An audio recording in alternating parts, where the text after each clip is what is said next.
Hey there, welcome to Die Mad About It. It's a show where we tell Doug to fuck off and he will, dies mad about it. I'm your host, Brooke, aka the Truthful G, and I'm with Amy, the president of WeMed.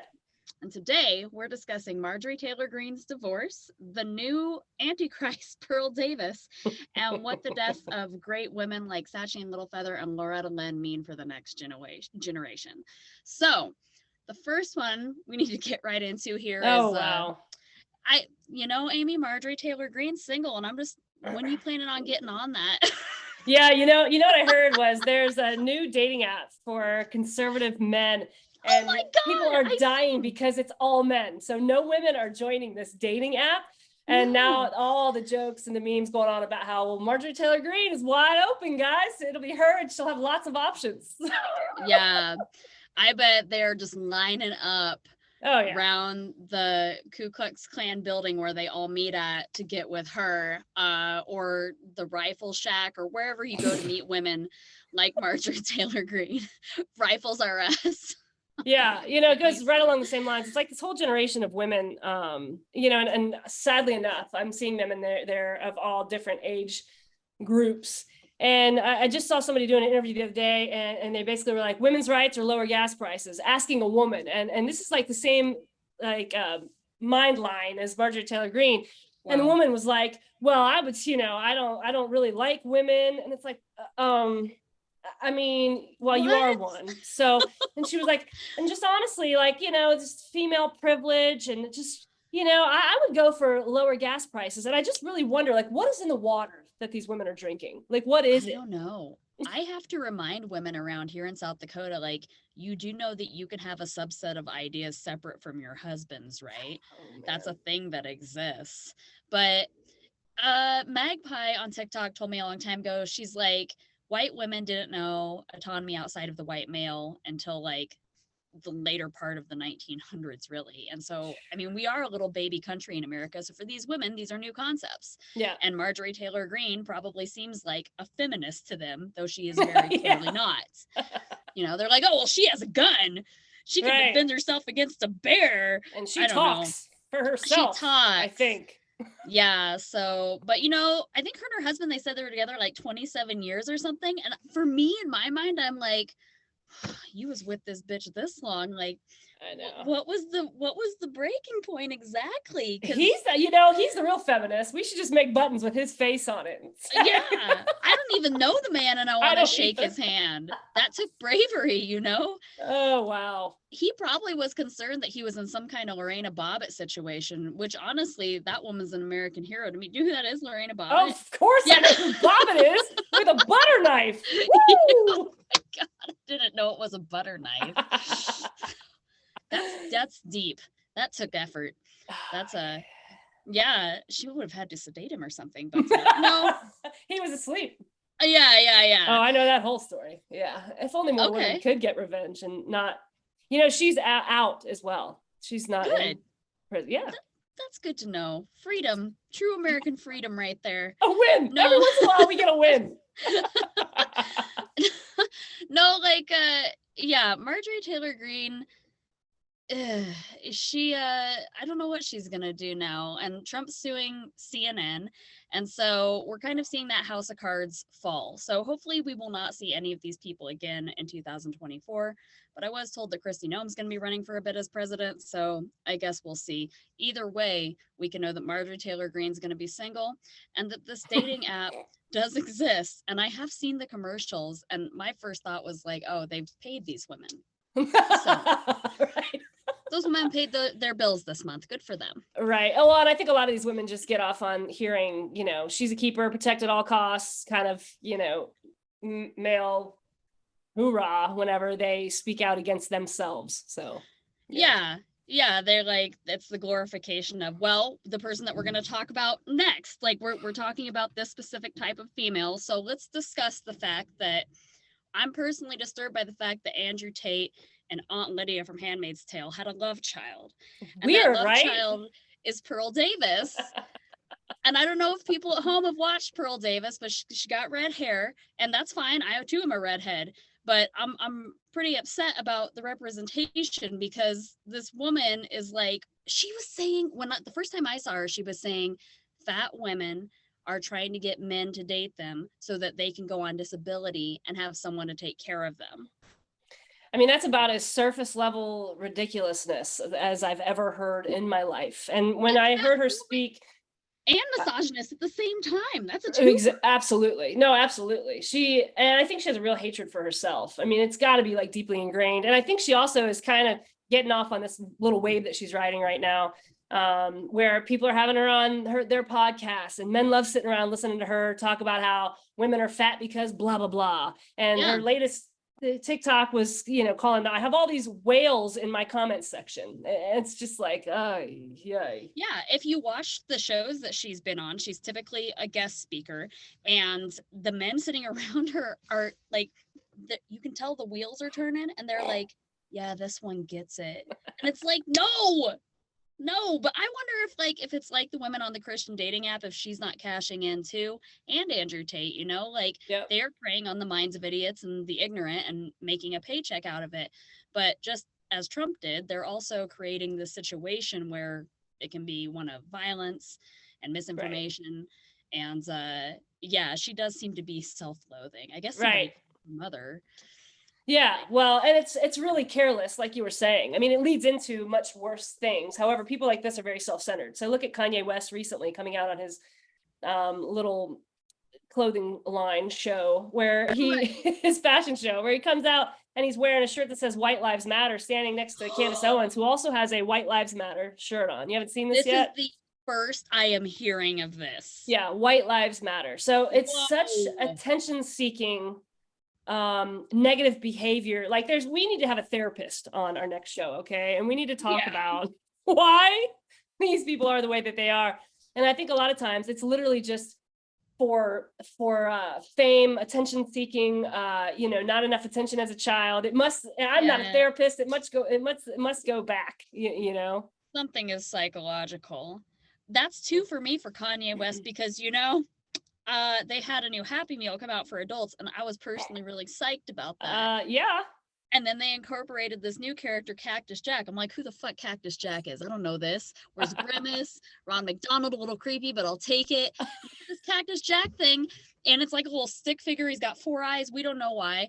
And it's a collaboration with Kanye West's clothing line and the new adult Happy Meal. Oh, ruined. You had me. You had me right up until the clothing line. I'm sick about it, man. I don't want nothing to do with any of Kanye West's money. Oof. Or Pearl Davis. They can all we just put them on an island somewhere. Andrew Tate, Pearl Davis, Kanye West, Marjorie Taylor Greene. It wouldn't last very long. They could go on the spaceship we talked about last week. We're going to have an episode where it's just going to be titled, People We're Sending on a Spaceship and Never Bringing Back. But the problem is if they found water on the planet, they would create an atmosphere, and then they'd populate it. And I think it's too much hot air in one place. You know what I'm saying? I think we'd be okay. They'd probably implode at some point. Without their fans. They eventually eat each other. So yeah, well, for sure. I mean, but if Kanye West was the only Black person on that planet with a White Lives Matter shirt, maybe they would regard him as their king, and it would just be like this nation of Happy Meals and this Cactus Jack guy. And no, I think that's about the extent of what's going on in Kanye's head, to be honest with you. Yeah, he wants Cactus Jack and Happy Meals. King of something. But no. And then in other news, this week, there was a couple of sad, more serious things happen. And these are both women who did live, luckily, very long, very bountiful lives. But Sacheen Littlefeather, for anybody who doesn't know, Sacheen Littlefeather was the Native American woman who declined the Oscar at the 1973 Oscars on Marlon Brando's behalf at his request. And I guess John Wayne was backstage ready to assault this woman, and 6 men had to hold him back. Yep. Like, can you imagine? That's John Wayne, and this is all these white. I thought you might find this interesting, because that's like every white man, that chauvinist white man's hero, right? Is John Wayne? Yeah. Here he was, the cowboy, right? Yeah. Classic Western. Yeah. It's crazy to me, just by her making a stance like that. And Actually, that whole thing started like 4 years prior because Native American people had taken over Alcatraz, and South Dakota even gets involved as well. Uh, Colonizers had come over and bought the native land for $24. So Yeah. Native people took over Alcatraz, and they were like, "We want to buy this for $24." They occupied it for 19 months. And Creedence Clearwater came out, and Jane Fonda. Oh, fantastic. Yeah, and so that's how you end up eventually getting Marlon Brando involved. But 6 degrees. Right. yeah. So, but I just think to myself, what a brave woman. You look at the women in Iraq and everything, or Iran, I mean, and I think it's going on in Iraq too, though, isn't it? Hasn't that whole situation with the hijabs moved over? It's bleeding over into everywhere. Yeah, it's a revolution. Yeah. And so I look at those women and I think, how brave. And can you imagine it being 1973 and you're Sacheen Littlefeather and you have to go do this, you know? Well, and why we don't nip it in the bud then. And this is the thing about holding men accountable in our society, the fact that we just don't. All of these types of behaviors are swept under the rug as being normal, male behavior. And as they sit around saying women are too emotional, which I just find so funny. Anger is an emotion. Right. And yeah, I mean, I see it on TikTok all the time, men that are losing their shit, they're beating the wall. It's like, you want to talk about weak, women know how to react, and men are upset over words or representation. Absolutely. It's about as weak as it gets. How dare she take space in that moment that wasn't even really taking from John Wayne? Right. And then there's the whole indigenous issue as well, where it's like, here we are 50 years later and it's still going on. Oh, so yeah. Next time anyone sees an angry Native American person, that's probably why they're angry. Right. Yeah. Fight never ends. But another great woman, who had probably the most beautiful song ever written, The Pill, Loretta Lynn, the coal miner's daughter, she passed away today. Did you ever listen to her music? Some. I was never big on country, but of course she is the country music queen. So of course I've heard some of her stuff. Yeah, her and Patty Duke, they were kind of pillars for feminism back in the day. Yeah. I mean, like way back in the day. Like, just for context, so that everybody can know that Loretta Lynn had a nice long life. She was born in 1932. Yeah, incredible. So that's crazy to 90. me. 90. Yep. Yeah, that's incredible. No, I watched the movie The Coal Miner's Daughter when I was little with Sissy Spacek in it, and it would have been loosely based on her life, but she seemed like a really amazing woman who really triumphed through a lot. But it's just hard because, like, you see Sacheen Littlefeather going and Loretta Lynn going, and earlier, we had Ruth Bader Ginsburg go. And so for me, I kind of wonder, where does this leave their legacy? Who are the next pillars for feminism going forward? Or is it all of us? Well, and to that end is what, as we're watching the Republicans try to rebuild and rebrand a narrative by creating a different type of whitewashed history that's been going on for obviously a very long time. Yeah. What is that going to do as they're continually trying to break down feminism and talk about misandry and create these, these fun words that are now buzzwords, like, I can't remember what this guy was talking about. I'm going to do a TikTok stitching him because what a mess.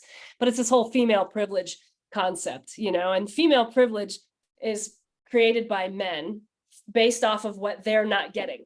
And male privilege is created by men based on what men are taking. So what we're actually talking about is male entitlement here. Yeah, that's like a Ruth Bader Ginsburg quote, actually, that to people who are offended by equality, them having to share any of the equality feels like oppression. I chopped that up really bad, but you know what I'm saying. No, absolutely. They can't share. It's not a pie. Nothing is being taken from you. It's not. Yes. And we're actually not even asking for equality. We're asking for equity. We want everyone to start at the same place, Yeah. And no matter the color of your skin, no matter male, female, start at the same place. But instead, men want to be here. And anytime anybody tries to say, I should start where you are already existing, they're immediately offended. Yeah. No, they have a full-on mental breakdown over it. Yeah. Like John Wayne did. Yep. Exactly. It took nothing from him. Yeah, it took nothing from him for her to stand up there and just say, hey, my people are being killed. Not cool. Yeah. But yeah. Well, next time on Die Mad About It, I thought we would discuss Tom Brady's divorce. And I could go on all day about that guy. I know, me too, man. Bring that mouth breather on. I got things to say. Me too. We'll incorporate Adam Levine into that, because I could also talk about him for a while. Oh, yeah. We're going to talk about how celebrity men can't seem to keep it in their pants. In spirit of Halloween, I thought we might touch just a skosh on Jeffrey Dahmer, because I've been watching that. And I've got lots to say on that one as well. Yeah, it's a lot to unpack. And then I don't know if anybody's heard, but the Christians, just as they did with their app, they have also created something called Jesus Ween. Stop it. Stop it right now. Halloween, but Jesus. It sounds like they're talking about Jesus' wiener. I mean, I know. Come on. You gotta go follow Goddess Mia. She did a whole thing about it. It was amazing. So anyways, I am Brooke, and you can follow me, The Truthful G, on TikTok, and be sure to go check out our other socials for Die Mad About It. Amy, you want to tell them where they can follow you? I am Amy over at Dragonflies and Whiskey, my two favorite things, one of which kills its mate, and the other is delicious. Praying mantis do that too. Yes, they do. Yeah. Alrighty, guys. So until then, just remember that women don't owe you shit, and you can die mad about it. Okay, bye-bye.